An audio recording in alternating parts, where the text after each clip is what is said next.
sé propicio a mí, pecador. Os digo que este, el publicano, descendió a su casa justificado antes que el otro. Porque cualquiera que se enaltece será humillado, y el que se humilla será enaltecido. Y la historia la encontramos en el versículo 18, al partir del versículo 18, un poquito más abajo, el mismo capítulo de Lucas.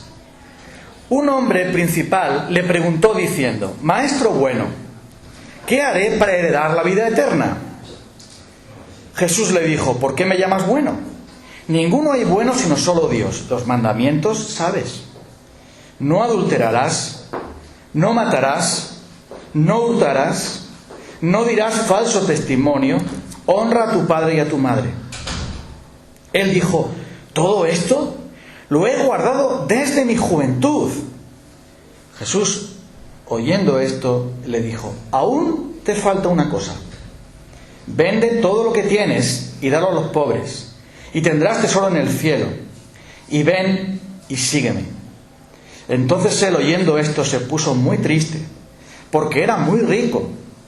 Al ver Jesús que se había entristecido mucho, dijo: cuán difícilmente entrarán en el reino de Dios los que tienen riquezas. Porque es más fácil pasar un camello por el ojo de una aguja que entrar un rico en el reino de Dios. Y los que oyeron esto dijeron: ¿quién pues podrá ser salvo? Él les dijo: lo que es imposible para los hombres es posible para Dios.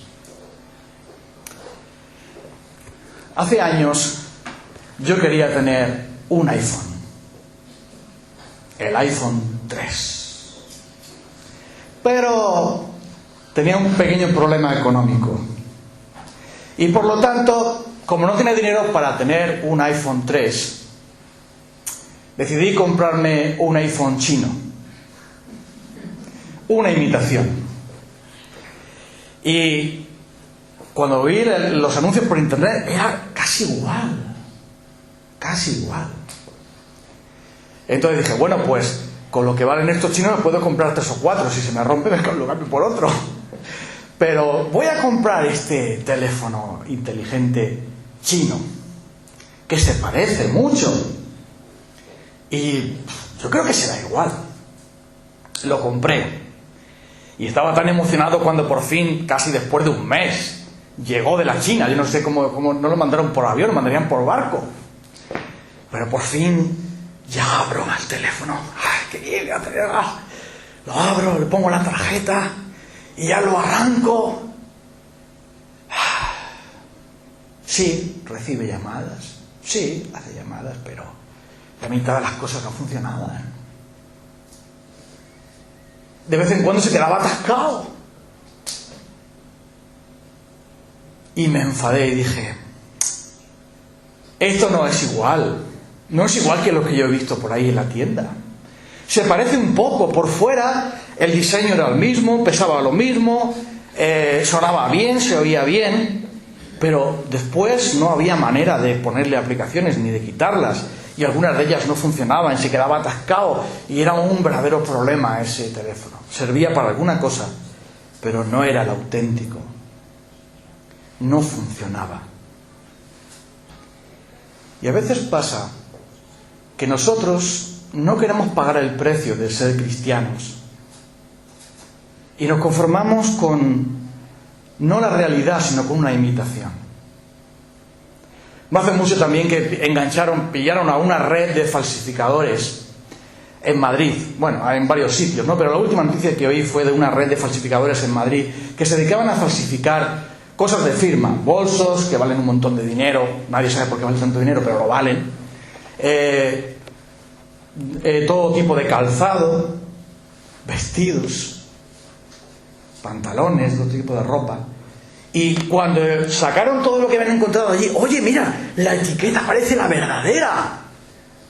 Y oye, y estas zapatillas son iguales. Y esta chaqueta es lo mismo. Y está de muy buena calidad. Sí, pero no es lo mismo. Aparentemente lo es, pero en esencia no es auténtico y por lo tanto es un fraude. Cuando nosotros no comprendemos bien el poder del Evangelio y reducimos el Evangelio a un pasaporte para entrar en el cielo, entonces disminuimos su impacto en nuestras vidas y hacemos que la vida cristiana consista en la apariencia y en el cumplimiento externo de algo, pero no la realidad. Y sin embargo el Evangelio nos llama a ser la realidad. Antes hemos visto en esta parábola a un hombre que aparentemente era creyente, iba al templo a orar. No le podemos decir que sea algo malo que vaya al templo a orar, efectivamente es un lugar de oración.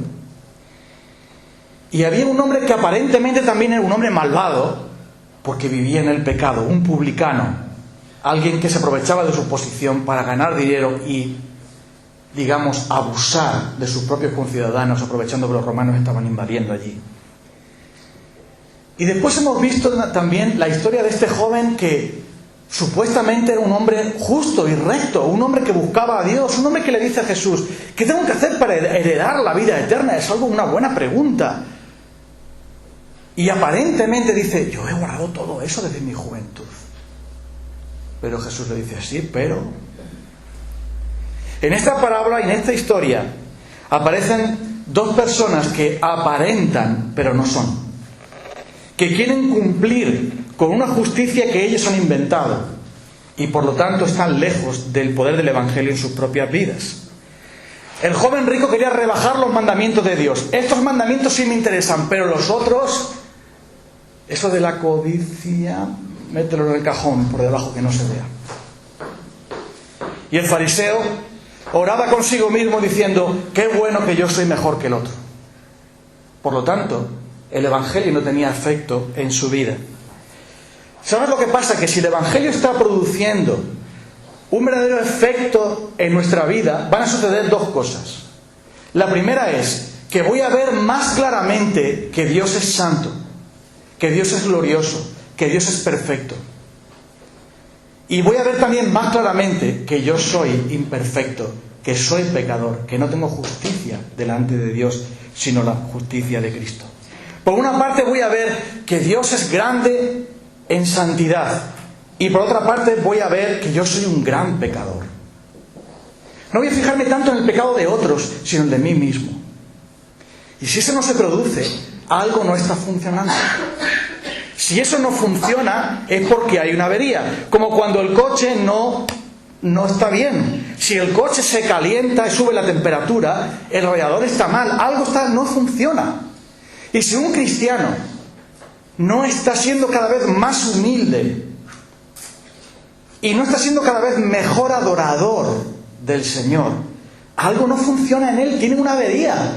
No está siendo como debiera, no está funcionando como debiera.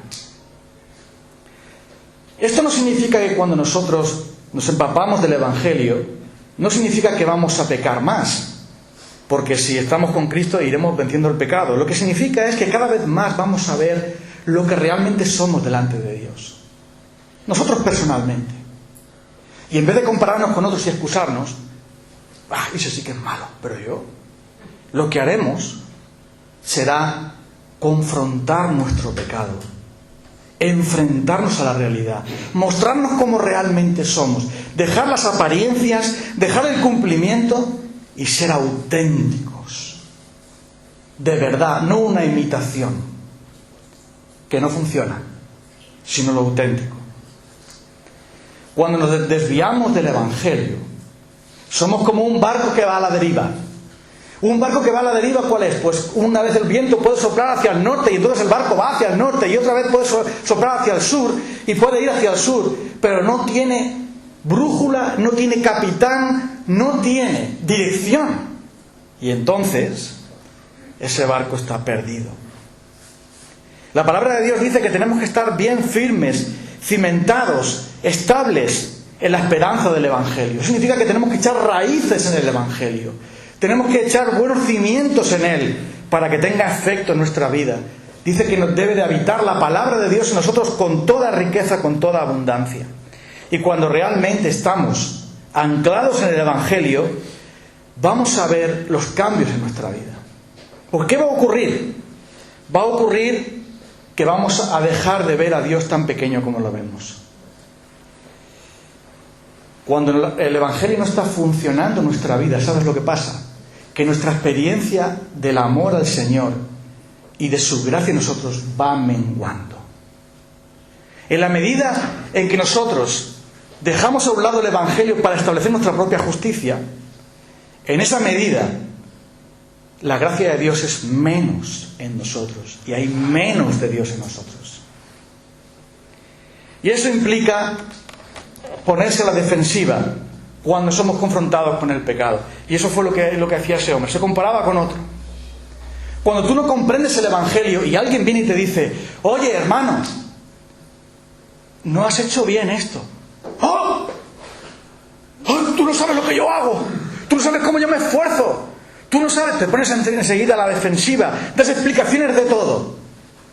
Y finalmente dices: a mí no me puedes tú corregir. Eso es porque no comprendes el Evangelio. No estás aplicando el Evangelio a tu vida. No estás viendo tu propio pecado y la santidad de Dios. Y si no, cuando pecas, lo que haces es esconderte. La apariencia. Que nadie sepa que soy adicto a esto. Que nadie sepa que esta es mi debilidad. Como aquel que le dice: yo lo he guardado todo de mi juventud, desde que soy jovencito yo guardo los mandamientos, soy tan buena persona. Y si no, cuando somos confrontados con el pecado le echamos la culpa al otro. Realmente fue que es que me puso de tan mal humor, realmente fue que era una tentación tan fuerte, es que los otros tienen la culpa. Porque como yo diga que la culpa es mía, y sale nuestro orgullo. Y enseguida decimos: los demás son peores, ellos tienen la culpa de que yo lo haya hecho. O también simplemente, como hizo también este joven rico, restar importancia a otros mandamientos, como el de amar a Dios por encima de todas las cosas. Y tantas veces nosotros hacemos eso. Decimos: claro, el Evangelio no está funcionando en nosotros, entonces empieza a funcionar otras cosas. ¿Y qué ocurre? Que le restamos importancia a nuestro propio pecado. Es verdad que tengo este problema, pero hay otros que tienen problemas peores. Es verdad que hay pecado en mi vida, pero yo no soy tan malo. No tiene tanta importancia como parece. Y de esa manera vamos destruyendo nuestra propia vida. Si el Evangelio está funcionando en nosotros, vamos a ver más claramente cada día nuestro propio pecado y lo aborreceremos. Y cuando seamos confrontados con nuestro propio pecado, veremos que nuestras actitudes, veremos que nuestros comportamientos compulsivos, donde la maldad sale, la veremos y diremos: yo esto no lo quiero. ¿Sabes? Cuando empecé a correr hace ya tiempo, me dolían los pies un montón, me dolían las rodillas, me lesionaba un montón. Y cuando corría unos kilómetros ya no podía más. Fui al médico y le dije: mire, que más de unas pastillas me pasa esto. Una y otra vez me pasaba la misma lesión. Y el médico me dijo: mira, lo tuyo no es que tú te tomes medicinas para quitarte el dolor. Lo tuyo es que tú vayas a ver cómo tienes los pies realmente, si estás poniendo el pie bien. ¿Y qué calzado usas? Mira, vete a este hombre, que era un experto en el deporte, un ortopeda deportivo. Vete a este hombre, en latín se llama el talón de Aquiles. Es muy apropiado. Vete a ese hombre para que te mire los pies. Digo, bueno, yo estaba cansado de tomar pastillas, hasta inyecciones, por el dolor tan grande que tenía. Entonces fui allí y me dijo a este hombre: ¿qué te pasa? Bueno, mira, me ha recomendado el médico que venga aquí. Vale, pon los pies ahí en el molde. Entonces me subí ahí a una plataforma que tiene ahí como un molde blando, como de barro. Y ahí pones los pies para ver cómo tienes los pies. Y cuando saca el molde me dice el ortopeda: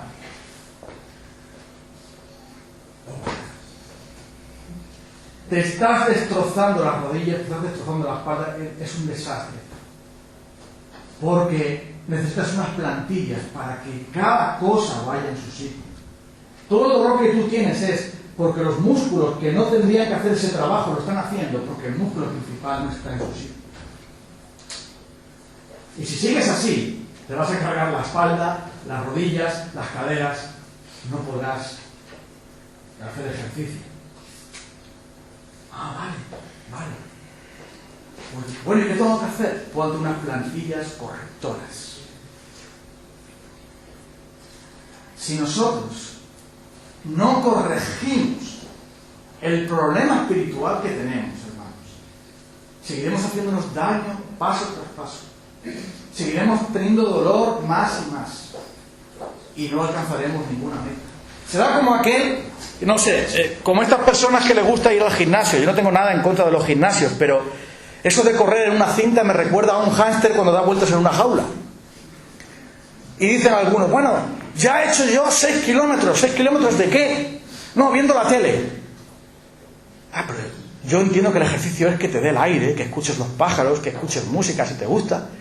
O incluso que charles con otro, o como yo hago, hable con Dios cuando voy corriendo. Pero yo quiero que me dé el aire, quiero ir a algún sitio, quiero ver algo nuevo.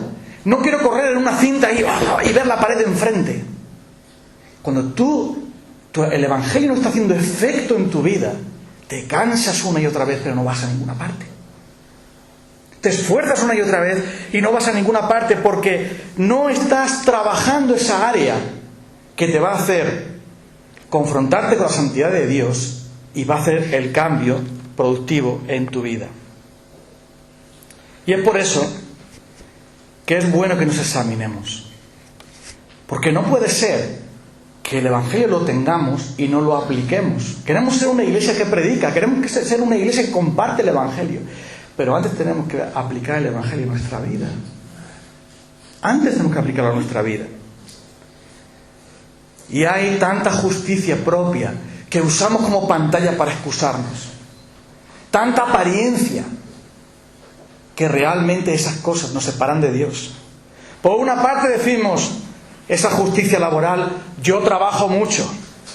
Soy autodisciplinado, soy un buen estudiante, soy un buen trabajador. Dios me va a recompensar por eso. Y baso mi vida en eso. Pero es una justicia de obras. Eso no es el Evangelio. Tú te sientes tan bien porque eres trabajador, eres honrado. No eres como otros. Eres como el fariseo. O a veces nos justificamos de manera familiar. Yo sí soy un buen padre. No como otros que mira cómo tienen a sus hijos. Salvajes. No nos enseñan bien. Mira qué vidas tienen tan horrendas. Qué malos son. Pero yo soy un buen padre, una buena madre. Yo sí que, y baso mi justicia en lo que hago. Dejo de mirar a Dios y mirarme a mí mismo y miro lo que hago. El diablo es muy astuto para desviarnos del Evangelio, poniendo en nuestras mentes cosas que no son la verdad y que confiemos en eso para sentirnos seguros, para sentirnos bien con Dios, cuando en realidad solo es apariencia y cumplimiento. Y también hay aquellos que dicen, mi justicia es la teología. Yo sí tengo la verdad teológica y no estoy en la herejía como estos.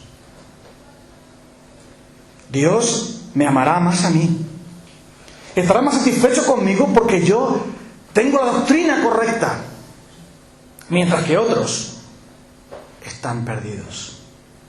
Casi me horrorizo, por no decir que me horroricé, cuando en una reunión de pastores se estaba hablando acerca de algunas doctrinas y alguien dijo, yo le doy gracias a Dios porque tenemos la doctrina verdadera nosotros. No somos como esos pentecostales o esos no sé cuánto que están creyendo esas barbaridades. Pero nosotros qué bien que tenemos esta verdad. La justicia teológica. Nosotros estamos en la verdad. Tenemos la verdad y Dios nos va a ayudar por eso. Menos mal que alguien con un buen juicio le dijo, un momento, hermano, que es la gracia. No es la sana doctrina lo que te salva, amigo, sino la gracia de Dios en Cristo. Por supuesto que la gracia trae consigo la sana doctrina. Pero hay tantos que se sienten orgullosos de su teología o se sienten orgullosos de su intelectualidad. Y dicen, yo he leído más libros, tengo mejor currículum y por lo tanto, como sé más, valgo más. Y basan su justicia en eso. Yo tengo una carrera terminada yo tengo una justicia intelectual, soy superior. Pero además hay aquellos que se glorían también de su propia misericordia y dicen, qué bueno soy. No lo dicen así abiertamente porque alguien se reiría de ellos, pero dicen, ¿sabes? Yo le doy a los pobres. Yo estoy involucrado en una ONG. Yo tengo apadrinado un niño. Yo envío dinero a no sé cuántos. Yo hago tal cosa y en eso confío. Y no estoy diciendo que eso sea malo. Pero en realidad llenas tu vida de esas cosas y dices, Dios está muy satisfecho conmigo. Ahora es cuando Dios me va a bendecir. Ahora es cuando Dios está agradado con lo que yo hago. Porque yo amo a mi prójimo. Yo soy generoso. Y por lo tanto, como soy generoso, Dios me va a amar, Dios me va a bendecir. Todos deberían ser como yo. Y hay también aquellos que al no funcionar el Evangelio en sus vidas, basan todo lo que hacen en su legalismo. Yo no fumo, yo no bebo, yo no voy a sitios inapropiados, yo no miro pornografía, yo no hago esas cosas. Todos deberían ser como yo. A ver si se espabilan. A ver si se ponen atléticos como yo, que sean como yo. Por los cristianos, muchos no se preocupan de la santidad. Pero yo sí. Y esa es la justicia de ellos. Estaba hablando con un hermano de otra iglesia. Y estábamos conversando sobre las cosas de Dios, evidentemente, porque en Madrid, Barcelona y todo eso ya hemos visto hablar de eso. Los cristianos hablamos de Dios. Y ellos empiezan a preguntarme, oye, ¿cuántos hijos tengo que tener? Y yo qué sé. Y beber está mal, fumar está mal, estar gordo está mal. A lo mejor no se miró a sí mismo. Esto está mal. Y así tienen que vestir las mujeres, así tienen que vestir los hombres, y así tienen que actuar, y así tienen que ser, y así tienen que ser. Y todo su evangelio es puro legalismo. Porque ¿dónde está el corazón? La esencia. Cuando el Señor dijo misericordia quiere no sacrificio.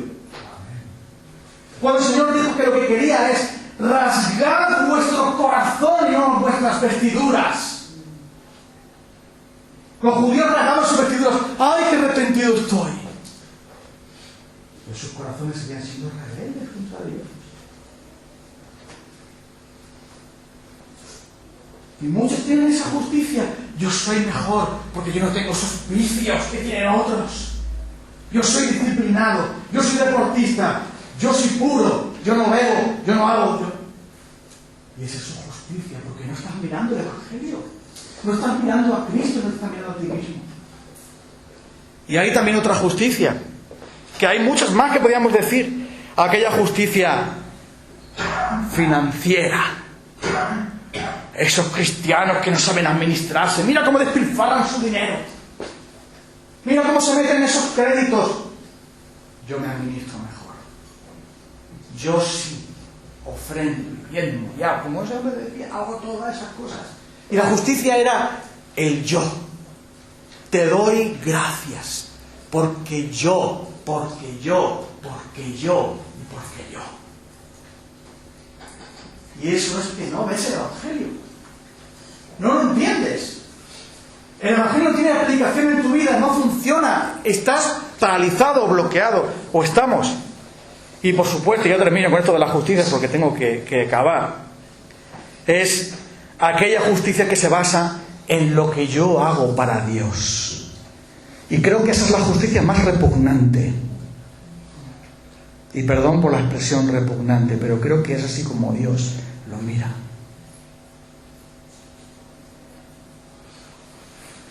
Una hermana en una congregación que yo pastoreaba hace años llega y me dice: pastor, tengo que hablar con usted. ¿Sí? Dime, ¿qué te pasa, hermana? Voy a dejar de colaborar con la ONG que tiene la iglesia. ¿Ah, sí? ¿Qué te pasa? ¿Que estás cansada? ¿Quieres renovar? No es que esté cansada, no quiero que entre nadie en mi puesto. Lo que pasa es que la iglesia no valora lo que estamos haciendo. La iglesia no se da cuenta, no agradece, no valora, no me valora a mí, no valora lo que estamos haciendo, el esfuerzo que estamos haciendo de ir a buscar la comida a los mercados, de repartirla a la gente, de venir a limpiar aquí, de hacer esto, hacer lo otro. Ellos no hacen nada, nosotros lo hacemos todo y encima no nos valoran. Ay, hermano, usted no comprende el Evangelio, ¿verdad? Usted lleva aquí tantos años en una iglesia y no entiende el Evangelio. La justicia propia Dios la desecha. Nuestras mejores obras son como trapos de inmundicia.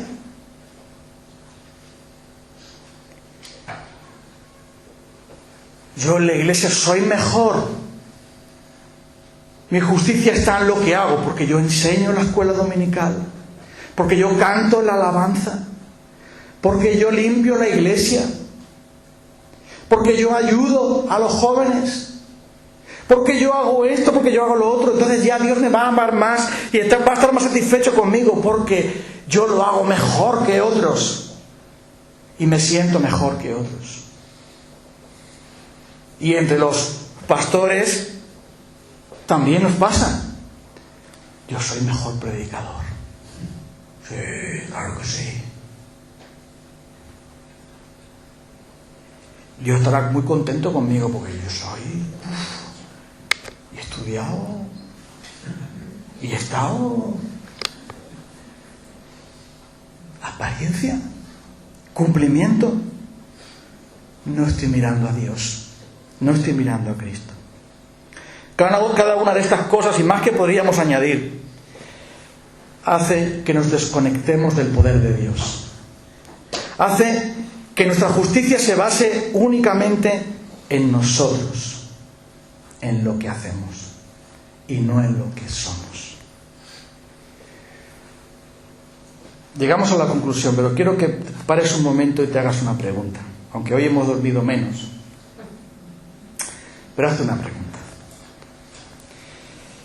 Cuando tú piensas en Dios y te imaginas su rostro, el rostro de Cristo, ¿no? Porque Dios es invisible, pero imagínate el rostro de Cristo mirándote a ti. Suponte que Jesús te está mirando a ti, ¿vale? Su rostro, ¿qué te dice? ¿Se siente decepcionado contigo? ¿Se siente enfadado contigo? ¿Se siente Él indiferente a ti? La expresión de su rostro te dice: organízate de una vez, hombre, ponte a servir, ojalá pudieras hacer algo por mí. Pues esa idea que tú tienes no es el Evangelio. No es el Evangelio. La verdad del Evangelio, hermanos, y este es el punto clave de todo, la verdad del Evangelio es que Cristo ha satisfecho todo lo que nosotros teníamos que hacer para agradar a Dios. Sí.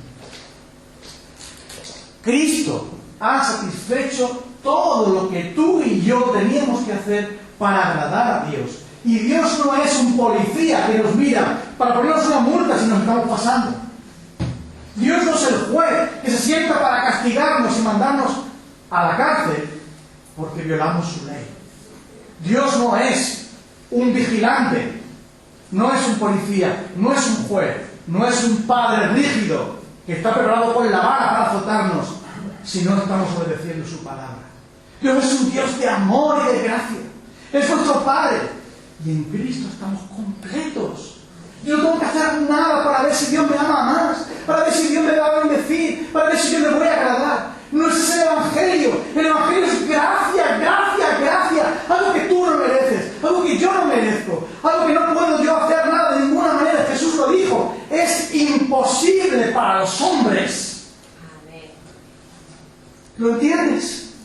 No es lo que tú haces para agradar a Dios. A ver si de esta manera Dios se contenta y me deja en paz una temporada y no me pasan cosas malas. No es ese el Evangelio. El Evangelio es que los brazos de Jesús se abrieron en la cruz por ti y todo está satisfecho. Él dijo en la cruz: consumado es. No hay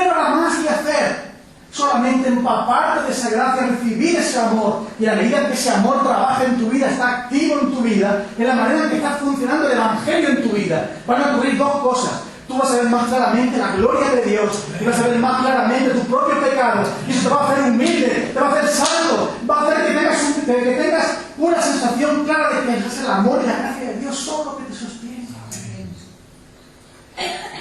Y cuando el diablo venga a ti y te diga, no estás haciendo lo suficiente, no oras lo suficiente, no trabajas lo suficiente, no estudias lo suficiente, no lees la Biblia lo suficiente, no alabas lo suficiente, no evangelizas lo suficiente, no haces lo suficiente, cuando el diablo trae esas cosas a ti, que no Dios, sino el diablo, tú puedes decir, estoy completo en Cristo, ya no vivo yo, sino que vive Cristo en mí, y lo que ahora vivo, lo vivo en la fe del Hijo de Dios, el cual me amó y se entregó a sí mismo por mí. No hay nada más que pueda hacer, Jesús lo hizo ya. Es el Evangelio y es maravilloso.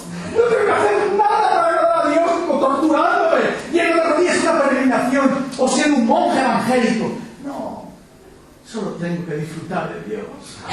Solo tengo que alzarme a Él y decir, Señor, eres tú quien hace todas las obras y yo solamente te sigo por amor. Y eres tú quien me cambias. Eres tú que me transformas a la imagen de tu Hijo. Eres tú y solo tú, porque tu gracia me cubre. Sigo siendo tu hijo, aunque me equivoque y tropiece 300 veces, pero tú me vas a levantar y tú me vas a alentar y tú me vas a guiar y a confortar, porque tú eres bueno y misericordioso, un Dios de gracia y de compasión. No es aquel hombre rígido, el jefe rígido, exigente que dice trabaja, trabaja, trabaja y trabaja, porque si no me enfadaré contigo y te maldeciré. Ese Dios no existe, ese es Satanás. El Dios verdadero es un Dios de gracia que te mira con amor y que te dice, hijo mío, ven a mí y todas tus cosas serán las mías. Demasiadas veces olvidamos eso. Olvidamos que el Evangelio es tan maravilloso. Un Dios que no me condena, que no me aparta, que no me desecha. Un Dios que no me castiga como merezco, ni me aparta de sus caminos, y que me acoge, me perdona, me salva, me sana, me da su gracia, nunca me abandona. Ese es un Dios, no el Dios policía, no el Dios juez, sino el Dios de amor y de pasión en Cristo. Y todo lo que yo tengo es Cristo, y nada más que Cristo quiere Dios. Las obras no son para demostrarle a Dios lo bueno que soy. Las obras son como gratitud y como alabanza y como expresión de amor.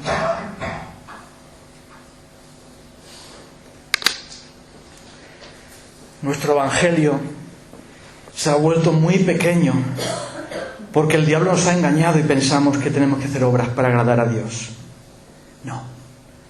Tenemos que hacer obras para amar a Dios, para mostrarle que le amamos.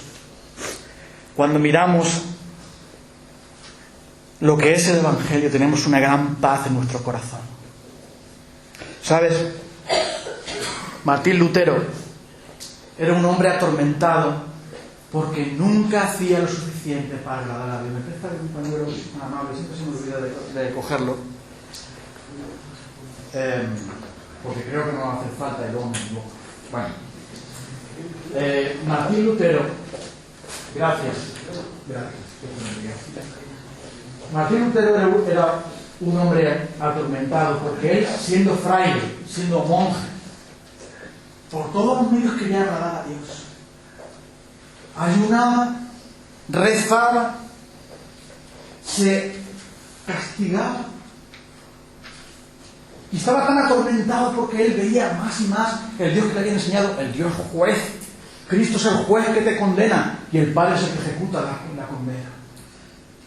El Dios que le había enseñado un Dios exigente, un Dios rígido, un Dios duro, un Dios sin misericordia. Y el hombre estaba tan demacrado por los ayunos, su espalda lastimada de tanto golpearse, de tanto confesionario, de tantas cosas. Y un día sale al patio, el patio que tienen los monjes agustinos, y hay con él un compañero que le mira y le dice: Martín, ¿qué te pasa? Ay, tengo tanta angustia porque soy pecador, voy al infierno. Soy pecador, voy al infierno y no sé lo que hacer, no hago lo suficiente. Estoy tan desesperado. Y ese hombre le dice, mira Martín, te voy a dar 3 consejos. Que quizá esto te pueda aliviar. Así, dime qué consejo me das. Mira, ayuna menos. ¿Vale? Flagélate menos. ¿Vale? Y la tercera cosa, conoce al Señor. Estudia las Escrituras. Y Dios usó a ese hombre. Y cuando Martín empezó a estudiar la Epístola a los Romanos, y él está en su celda, es donde viven el cuarto donde viven los monjes, él empieza a estudiar Romanos y dice, justificados pues por la fe, tenemos paz para con Dios, por medio de nuestro Señor Jesucristo. Entonces el Espíritu Santo vino a él y lo entendió. Cristo es mi justicia. No es lo que yo hago, no es lo que yo puedo hacer, es lo que Cristo ha hecho por mí. Y entonces él se arrodilla y dice, Señor, tú eres mi justicia y yo soy tu pecado. Tú eres aquel que me justifica. Y por medio de la fe y por la gracia tengo la salvación. Y no es, hermano, que soy salvo por la gracia y después tengo que vivir por las obras. Soy salvo por la gracia y vivo por la gracia. Amén. Y eso es tan liberador. Ya no nos acusemos más unos a otros. Mira lo que hace este, mira lo que hace el otro. Él hace esto, yo no lo hago. Él hace lo otro, yo no lo hago.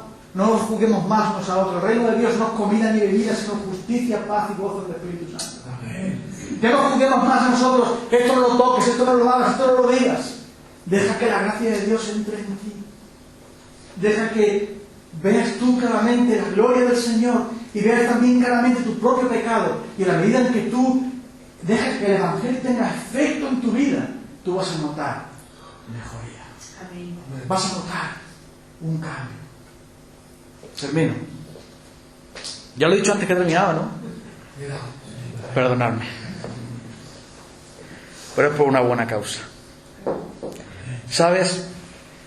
Tenemos que predicarnos el Evangelio, los cristianos, cada día. Cada día debemos decir, Señor, soy justificado por la fe sin las obras. Es por gracia. Es por la fe. Y esto sí que es liberador. No creas en el Dios policía, en el Dios juez, en el Dios jefe, en el Dios político.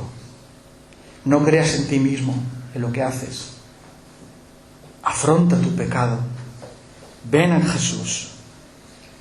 Dile que entre en tu vida, que te limpie, que te salve, que te transforme. Y deja que Él te lleve. ¿Sabes? Ser cristiano es simplemente desplegar las velas. Como he pasado tiempo viviendo cerca del mar y iba cada día a ver el mar, lo paso muy mal porque aquí no hay mar en Tomelloso, que se lo ponen pronto. Una de las cosas que más me gusta ver del mar es cuando hacen las regatas de vela. Eso me gusta un montón. El viento lo hace todo. ¿Qué hacen los marineros? ¿Has visto las regatas? Los marineros, la tripulación, solo tienen que girar la vela para aprovechar al máximo el viento. Y depende de la habilidad que tú tengas con la embarcación, girando la vela, la embarcación va a llevar el rumbo. ¿Qué tiene que hacer un cristiano? Poner su vela y girarla donde está el Espíritu Santo. Amén. Hacia la palabra de Dios. Y el Señor te lleva. No tienes que remar tú. ¡Ay, lo dejo! ¡Ay, me esfuerzo más! A ver si de esa manera llego yo. No. Simplemente es orientarte hacia el Señor. Y el Señor te empuja. Y tú le dices, cada día le dices al Señor, Señor, despliego mi vela. Llévame tú, Señor. Sopla con tu espíritu. Guíame con tu gracia. Yo solamente me dejo llevar por ti. Eso sí, me pongo donde está el viento, No voy a poner al revés. Pongo el rumbo de tu palabra y tú me impulsas. Tú me llevas. Esa palabra, llevar, es la que usa el apóstol Pedro cuando dice que los hombres del Antiguo Testamento, cuando hablaban siendo inspirados por el Espíritu Santo, fueron impulsados, movidos por el Espíritu Santo. ¿Qué hicieron esos hombres? Que el Espíritu Santo les guiaba y Él los usaba para que escribieran la palabra de Dios como el Señor quería. Y la vida cristiana es eso. Es poner nuestro rumbo hacia Cristo y dejar que Él nos impulse.